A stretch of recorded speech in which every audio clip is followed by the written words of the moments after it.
Ito, binigyan ko si kuya ng aming sticker. So yung oras na ito ay ini-interview ko na siya kung ano yung kanyang ginagawa sa araw-araw na ito at kung saan sila nagra-ride. At kung mahirap ba talaga mag-lalamove rider or grab rider, food rider.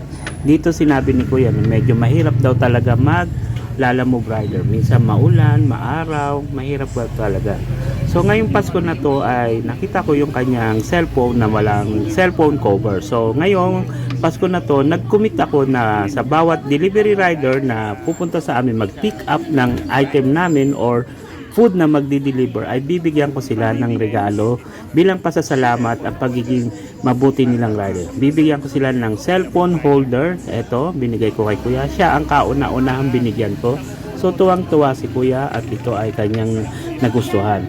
Po sa mga rider dyan na pick up or delivery sa aming food order, kapag napansin ko na wala kayong cellphone cover ay maaari ko po kayong bigyan ng isang helmet visor cover. Kaya ride safe always. Bye bye.